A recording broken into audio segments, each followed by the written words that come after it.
குரு channel நேயர்களுக்கு வணக்கம். இந்த பதிவில் நம்ம பார்க்க போகிறது, வீட்டில் பெண்கள் சந்தோஷமாக இருப்பதற்கு என்ன செய்ய வேண்டும். ஏன்னா எல்லாருமே கேட்குறது, எனக்கு மன நிம்மதி வேணும், மன அமைதி வேணும், குடும்பம் சந்தோஷமாக இருக்கணும், பிள்ளைங்க நல்லா இருக்கணும், கணவர் நல்லா இருக்கணும். இப்படி எந்த பெண்ணை நீங்கள் எடுத்துக்கொண்டாலும் பெண்கள் தன்னுடைய சந்தோஷத்திற்கு பதிலாக குடும்பத்தில் இருப்பவர்களினுடைய சந்தோஷத்திற்கு அதிகமான அக்கறையும் ஒரு முக்கியத்துவமும் நிச்சயமாக கொடுப்பாங்க. ஒரு திருமணமாகாத ஒரு பெண்ணுக்கு சகோதரனோ சகோதரியோ இருந்தால் கண்டிப்பாக அவங்களுக்கு அதுவும் சகோதரன் இருந்தால் என் அண்ணன் நல்லா இருக்கணும், என் தம்பி நல்லா இருக்கணும் அப்படின்னு நினைப்பாங்க. ஸோ இறை வழிபாடுகளோ அல்லது குடும்பத்தில் அந்த அக்கறையும் ஒரு சந்தோஷமும் அந்த குடும்பத்தில் இருக்கணும்னு அதிகமாக அக்கறை எடுத்துக்கொள்பவர்கள் பெண்கள் தான்.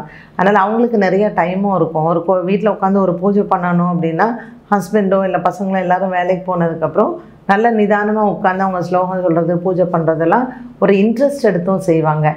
ஸோ அதனாலேயே நிறைய விஷயங்கள் நிறைய குடும்பங்களில் பார்த்திங்கன்னா பெண்களுக்கு அந்த அக்கறை அதிகமாக இருக்கும். குடும்பத்தில் ஒரு சந்தோஷம் இருக்கணும் அப்படின்னு சொன்னால் அதுக்கு நிறைய டிப்ஸ் நம்ம ஃபாலோ பண்ணலாம்.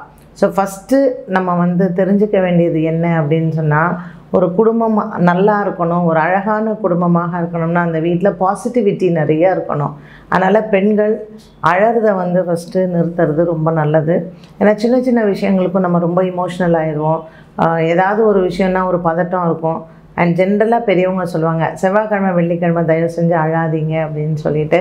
அதனால் பெண்கள் எப்பவும் ஒரு நல்ல மலர்ந்த முகத்தோட சிரித்த முகத்தோடு இருந்தால் அந்த வீட்டு கிரகலக்ஷ்மின்னு சொல்கிறோம் இல்லையா, அது அவங்க தான்.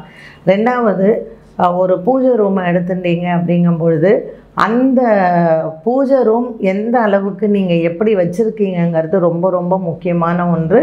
ஒரு குடும்பம் நல்லா ஹாப்பியாக இருக்கிறதுக்கு ஜென்ரலாக இந்த காஞ்ச பூவெல்லோ இல்லை ஒட்டடை பிடிச்சோ இந்த மாதிரி இருக்கும்பொழுது அந்த வீட்டில் மகாலட்சுமி யோகம் இருக்கிறது ரொம்ப குறைவு தான்.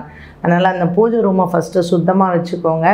நான் வேலைக்கு போகிறேன், என்னால் டெய்லி பண்ண முடியல அப்படிங்கும்பொழுது அட்லீஸ்ட் ஒரு வீக்கெண்ட், ஒரு சண்டே மேக் ஷுவர் உங்களோட அந்த விளக்கேற்றுற இடம் நல்லா இருக்கணும்னு. அண்ட் நிறைய வீடுகளில் அந்த விளக்கை ஒழுங்காக தேய்க்கவே மாட்டாங்க. அண்ட் இப்போது நீங்கள் மார்க்கெட்டில் பார்த்திங்கன்னா அந்த எத்தனையோ விதத்தில் அந்த விளக்கு பளிச்சுன்னு இருக்கிறதுக்கு நிறையா இருக்குது.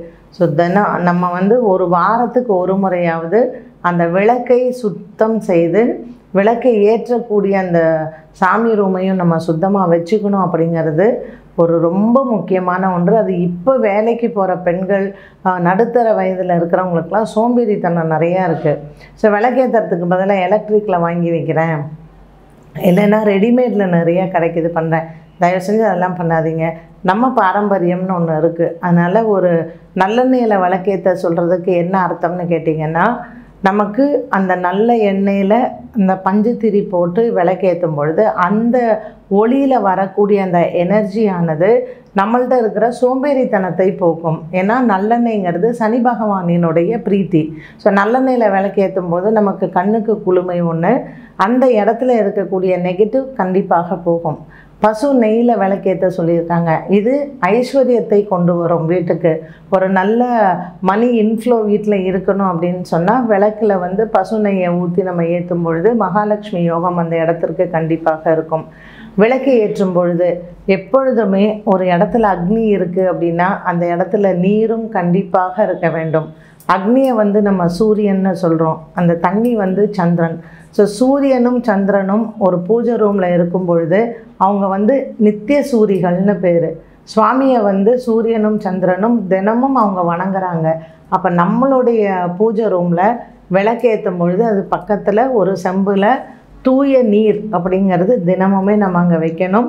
குடும்பத்தில் ஒரு அமைதி நிச்சயமாக இருக்கும். இந்த நீர் வைக்கக்கூடிய செம்பு ஒன்று செப்பில் ஆன ஒரு செம்பில் வைக்கலாம், அல்லது பித்தளையில் வைக்கலாம், அப்படி இல்லைன்னா வெள்ளியில் வைக்கலாம். கண்டிப்பாக ஸ்டெயின்லெஸ் ஸ்டீல் ஒரு டம்ளர் இல்லைன்னா ஸ்டெயின்லெஸ் ஸ்டீல் சொம்பை தயவு செஞ்சு வைக்காதீங்க. ஏன்னா அது சனி பகவானினுடைய உலோகம். நம்மளாம் ஒரு சனி பகவானா வா அப்படின்னு கூப்பிட்ற மாதிரி அது. அதனால் அந்த உலோகம் நம்ம என்ன பயன்படுத்திக்கிறோங்கிறதுல அதில் முக்கியமாக இருக்கணும். அந்த விளக்குமே நம்ம ஸ்டெயின்லெஸ் ஸ்டீல் யூஸ் பண்ணாமல் இருக்கிறது நல்லது. இப்போது நம்ம எவ்வளோக்கு அவ்வளோ அந்த பூஜை ரூமுக்கு இம்பார்ட்டன்ஸ் கொடுக்குறோமோ நம்மளுடைய சமையல் ரூமுக்கும் அதே மாதிரி இம்பார்ட்டன்ஸ் கொடுக்கணும் பெண்கள். ஸோ கிச்சன் அப்படிங்கிறது அன்னபூரணி வாசனம் செய்யக்கூடிய இடம். எப்பொழுதுமே நமக்கு மனசில் ஒரு கஷ்டத்தை கொடுக்காமல் இருக்கிறது நம்மளுடைய உணவு தான். நம்ம எந்த அளவுக்கு நல்லா சாப்பிட்றோமோ அந்த அளவுக்கு நமக்கு உடல் ஆரோக்கியம் நல்லாயிருக்கும், மன சந்தோஷமும் நல்லாயிருக்கும்.